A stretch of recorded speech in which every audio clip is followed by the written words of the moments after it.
नमस्कार दोस्तों, आप सभी का मेरे हिंदी ज्ञान सागर यूट्यूब चैनल में बहुत बहुत स्वागत है।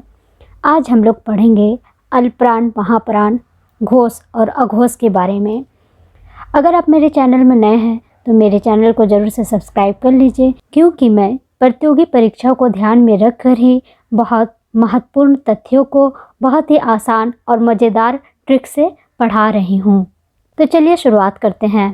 प्राण वायु या उच्चारण प्रयत्न के आधार पर व्यंजनों का वर्गीकरण। प्राण वायु या उच्चारण प्रयत्न के आधार पर इसके दो भेद होते हैं। देखिए, एग्जाम में अगर पूछा जाए उच्चारण प्रयत्न के आधार पर व्यंजन के कितने भेद होते हैं, तो हम कहेंगे दो भेद होते हैं। और वे क्या क्या है? पहला है अल्प प्राण, दूसरा है महाप्राण। अब अल्प प्राण किसे कहते हैं? तो अल्प से ही आपको पता चल रहा है, अल्प का अर्थ कम, और महा का अर्थ हो गया बहुत अधिक, बड़ा। ठीक है, तो देखते हैं अल्प प्राण किसे कहते हैं। जिन व्यंजनों के उच्चारण में श्वास वायु अल्प मात्रा में निकले उसे अल्प प्राण कहते हैं। प्रत्येक वर्ग का पहला, तीसरा, पांचवा वर्ण अंतस्थ व्यंजन य, र, ल, व अल्प प्राण होते हैं। ये सभी आप लोग जानते भी होंगे, आप उच्चारण करके देख लीजिए। जैसे क, तीसरा वर्ण ग, पांचवा वर्ण अंग। तो इसका उच्चारण करके देखिए क, तो इसमें आपका क्या हो रहा है? अल्प मात्रा में, मतलब थोड़ी सी मात्रा में श्वास वायु अर्थात प्राण वायु बाहर निकल रहा है। ग का उच्चारण करिए तो इसमें भी कम मात्रा में वायु बाहर निकलते हैं। अंग का उच्चारण कीजिए, इसमें भी अल्प मात्रा में वायु बाहर निकल रहा है, तो इसे हम लोग अल्प प्राण कहेंगे। अब महाप्राण, जिन व्यंजन वर्णों के उच्चारण में श्वास वायु अधिक मात्रा में निकलती है उसे महाप्राण कहते हैं।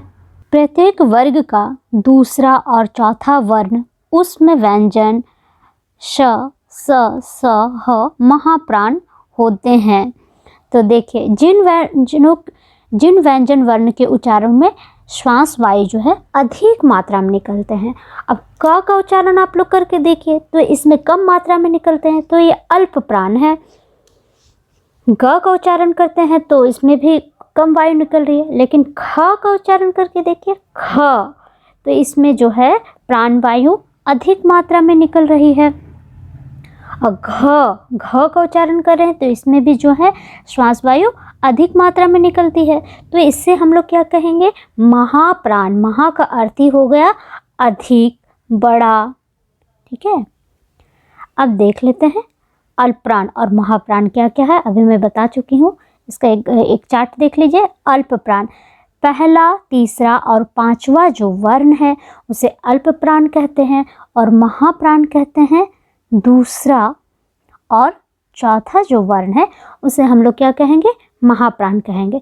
जैसे क वर्ग में क, ग अंग अल्प प्राण है, ख, घ महाप्राण है। च वर्ग का भी आप लोग देखिए, इसका पहला, तीसरा और पांचवा जो वर्ण है वो अल्प प्राण है, और दूसरा और चौथा जो वर्ण है वे महाप्राण है। ट वर्ग में भी पहला, तीसरा, पांचवा अल्प प्राण है, और दूसरा और चौथा महाप्राण है। इसे आप लोग उच्चारण करके भी देख सकते हैं। त वर्ग में भी इसी प्रकार पहला, तीसरा, पांचवा अल्प प्राण है, दूसरा और चौथा महाप्राण है।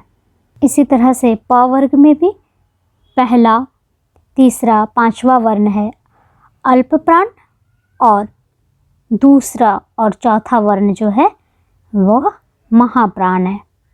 ठीक है, आप लोगों को समझ में आ रहा होगा। प्लस अंतस्थ व्यंजन जो है ये अल्प प्राण है, और अंतस्थ व्यंजन में पढ़ा चुकी हूँ किसे बोलते हैं? य, र, ल, व ये सभी अल्प प्राण है, क्योंकि इसका भी उच्चारण करके आप लोग देखिए य, तो इसमें भी अल्प मात्रा में वायु बाहर निकल रही है। इसी तरह से इन सभी का भी उच्चारण आप लोग करके देखिए तो इसमें भी वायु अल्प मात्रा में बाहर निकलती है, इसलिए इसे हम लोग अल्प प्राण कहते हैं। और प्लस ऊष्म व्यंजन जो है इसे हम लोग कहेंगे महाप्राण। श का उच्चारण जब करते हैं तो इसमें जो वायु है अधिक मात्रा में बाहर निकल रही है। धन स, इसका भी उच्चारण जब हम लोग कर रहे हैं तो वायु अधिक मात्रा में बाहर निकल रही है, और यह दंत स, तो इसका भी उच्चारण करते वक्त वायु अधिक मात्रा में बाहर निकलती है, इसलिए इसे हम लोग क्या कहेंगे, महाप्राण। देखिए एग्जाम में ये सब पूछ लिया जाता है। एग्जाम में अगर आपको दे दिया जाएगा कि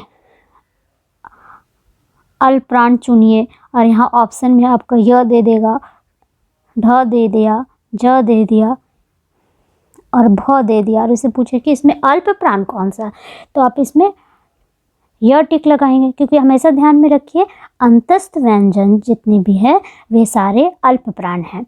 और एग्जाम में ऑप्शन देखे श दे देगा या ट दे दिया, च दे दिया, इस प्रकार से आप लोग को पूछा जाएगा। और पूछा जाएगा महाप्राण क्या है, तो हम लोग श को श में टिक लगाएंगे, क्योंकि जितने भी उसमें व्यंजन है ये सभी महाप्राण है। अब ये तो आप लोग समझ लिए कि अल्पप्राण किसे कहते हैं और महाप्राण किसे कहते हैं। विद्यार्थी भूल जाते हैं और एग्जाम में गलत कर देते हैं। उसके लिए मैं बहुत ही आसान सा ट्रिक बनाई हूँ जो हम लोग आगे देखेंगे। अब चलिए देखते हैं। स्वर घोषत्व तंत्री में कंपन के आधार पर व्यंजनों का वर्गीकरण। स्वर या घोषत्व तंत्री में कंपन के आधार पर व्यंजन दो प्रकार के होते हैं। एग्जाम में जब पूछा जाए स्वर तंत्री में कंपन के आधार पर व्यंजन कितने प्रकार के होते हैं, तो हम कहेंगे दो प्रकार के होते हैं। पहला है अघोष व्यंजन और दूसरा है सघोष व्यंजन। ठीक है, यह घोष भी बोल सकते हैं, इसको सघोष व्यंजन भी। अब देखते हैं अघोष व्यंजन किसे कहते हैं।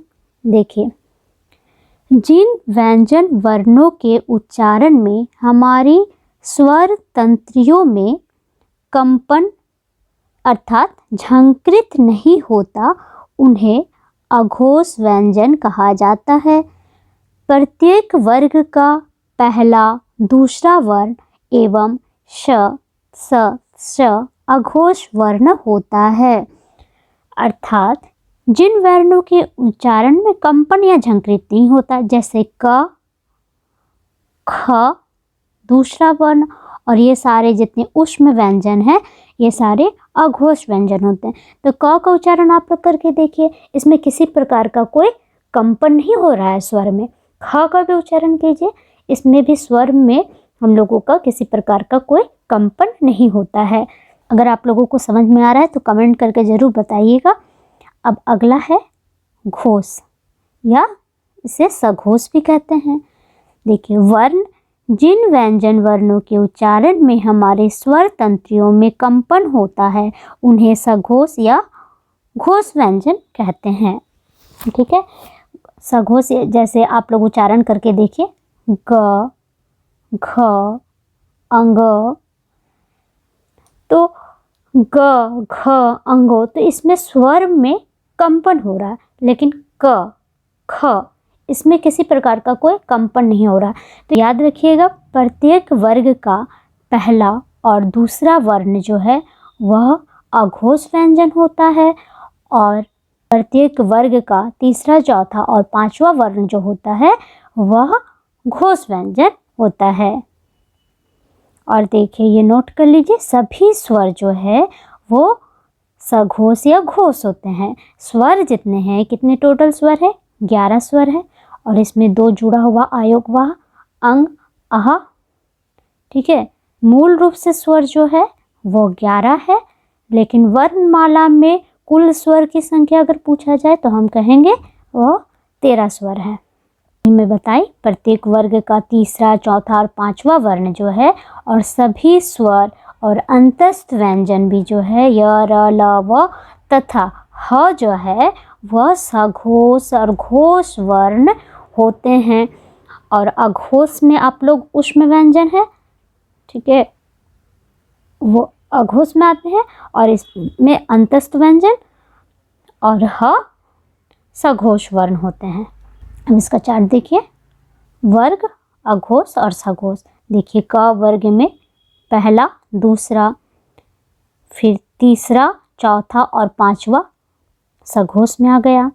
च वर्ग में भी पहला दूसरा अघोष में और तीसरा चौथा पांचवा सघोष में आ गया। ट वर्ग में भी पहला और दूसरा अघोष में, तीसरा चौथा पांचवा सघोष में होता है। त वर्ग में भी पहला और दूसरा अघोष में, तीसरा चौथा पांचवा सघोष में। प वर्ग में भी देखिए पहला और दूसरा अघोष में, फिर तीसरा चौथा और पांचवा जो वर्ण है वो सघोष में होता है। और इसके साथ ही मैं भी बताई कि उष्म व्यंजन जो है वह अघोष में आता है और सभी स्वर और अंतस्थ व्यंजन जो है वह घोष में होता है और प्लस ह। अब ये नोट कर लीजिए, पंचमा अक्षर या नासिक या पंचम वर्ण जो है, सभी वर्ग का जो पंचम वर्ण होता है वह अल्प प्राण एवं घोष होते हैं। मतलब सभी वर्ग का पंचम अक्षर है वह अल्प प्राण होते एवं घोष होते हैं। लेकिन फिर भी आप लोग इसे समझने के बाद भी बहुत विद्यार्थी एग्जाम में जब भी क्वेश्चन ये पूछा जाता है तो आप लोग फिर भी गलत करके आ जाते हैं। तो इसके लिए मैं बहुत आसान सा ट्रिक बनाई हूँ। चलिए देखते हैं ट्रिक क्या है जो आप लोग अब कभी नहीं भूलेंगे, है ना। तो देखिए, आप अपने हाथों में इस प्रकार से पेन से लिख लीजिए और फिर याद करिए, बहुत इजी तरीके से याद होगा। देखिए, ये इसमें लिखिए 1, ये दूसरी उंगली में लिखिए 2, ये मध्यम उंगली में लिखिए 3, इसमें लिखिए 4 और लिटिल फिंगर में लिखिए 5। ठीक है, अब इसमें 1 2 3 4 5 इस प्रकार से आप लोग हाथ में लिख लीजिए और उसके बाद याद कीजिए। पहली उंगली में लिखिए अल्प प्राण, दूसरे में लिखिए महाप्राण, तीसरे में लिखिए अल्प प्राण, चौथे में लिखिए महाप्राण और पांचवें में लिखिए अल्प प्राण। अब लिखिए पहले में अल्प प्राण में सभी वर्ग का पहला वर्ण क, च, ट, त, प। दूसरे में लिखिए सभी वर्ग का दूसरा वर्ण ख, छ, ठ, थ, फ। तीसरे में लिखिए सभी वर्ग का तीसरा वर्ण ग, ज, ड, द, ब। चौथे में लिखिए सभी वर्ग का चौथा वर्ण घ, झ, ढ, ढ, भ। अब पांचवें में लिखिए सभी वर्ग का पांचवा वर्ण अंग, य, न, म। अब देखिए, इसे आप लोग याद कैसे करिएगा। पहला है अल्प प्राण, दूसरा है महाप्राण, तीसरा है अल्प प्राण, चौथा है महाप्राण और पांचवा है अल्प प्राण। अब इस तरह से आप लोग लिखकर याद करेंगे तो आप कभी नहीं भूलेंगे और एग्जाम में भी आप लोगों का कभी गलत नहीं होगा। अल्प प्राण में आ गया आपका सभी वर्ग का पहला वर्ण, महाप्राण में आ गया आपका सभी वर्ग का दूसरा वर्ण, फिर अल्प तीसरी उंगली में अल्प प्राण, इसमें सभी वर्ग का तीसरा वर्ण, चौथी उंगली में है महाप्राण, इसमें आ गया सभी वर्ग का चौथा वर्ण और पांचवी उंगली में अल्प प्राण और इसमें आ गया सभी वर्ग का पांचवा वर्ण। तो इस प्रकार से इसे आप लोग ध्यान में रखिएगा और इसे 1-2 बार प्रैक्टिस करके देखिए, आप कभी नहीं भूलेंगे और इससे आसान ट्रिक आपको और कहीं नहीं मिलेगा। और इसके साथ ही देखिए, इसमें है प्लस अंतस्थ व्यंजन य, र, ल, व, ये भी आते हैं अल्प प्राण में और उसमें व्यंजन जो है श, स, स और ह, ये आते हैं महाप्राण में। अब सघोष और अघोष को भी मैं इसी प्रकार से समझाने की कोशिश की हूँ। आशा है आप लोगों को बहुत अच्छी तरह से समझ में आ रहा है। देखिए, पहली उंगली में आप लोग लिखिए अघोष, फिर दूसरी उंगली में लिखिए अघोष, फिर तीसरी उंगली, चौथी उंगली और पांचवी उंगली में लिखिए सघोष, जिससे आप लोगों को याद करने में बहुत आसानी होगी। अब देखिए, अघोष में पहला वर्ण, वर्ग का जो पहला वर्ण है वह अघोष के अंतर्गत आएगा, तो इसे आप लोग पहले लिखिए। फिर दूसरी उंगली में वर्ग का दूसरा वर्ण आएगा, सभी वर्ग का दूसरा वर्ण आएगा। ठीक है, फिर तीसरी उंगली में सभी वर्ग का तीसरा वर्ण आएगा, फिर चौथी उंगली में सभी वर्ग का चौथा वर्ण आएगा और पांचवी उंगली में सभी वर्ग का पांचवा वर्ण आएगा। तो इस प्रकार से आप लोग उंगली में एक बार लिख कर इसे याद कर लीजिए, जो हमेशा के लिए आप लोगों को याद रहेगा और आप लोग कभी नहीं भूलेंगे। तो इसे याद रखिए कि पहला और दूसरा उंगली जो है वो अघोष है, फिर तीसरा, चौथा और पांचवा उंगली सघोष है। और अल्पप्राण में भी आप लोगों ने याद रखा है, पहला अल्पप्राण, दूसरा महाप्राण, फिर अल्पप्राण, फिर महाप्राण, फिर अल्पप्राण, फिर महाप्राण। इस प्रकार से आप लोग इसे याद रखिए तो आप लोग को याद रहेगा। अब देखिए इसमें जो सभी स्वर है, सभी स्वर अ, आर, से, दीर्घ, ह्रस्व, दीर्घ, री, ए, ऐ, ओ, औ, ये सभी जो है वह सघोष के अंतर्गत आते हैं। और इसके साथ ही अंतस्थ व्यंजन जो है य, र, ल, व प्लस ह जो है यह सघोष के अंतर्गत आते हैं। और ऊष्म व्यंजन जो है ये ऊष्म व्यंजन यह अघोष के अंतर्गत आते हैं। आशा है आप लोगों को बहुत अच्छी तरह से समझ में आ गया होगा और याद भी हो गया होगा। आज के लिए इतना ही दोस्तों।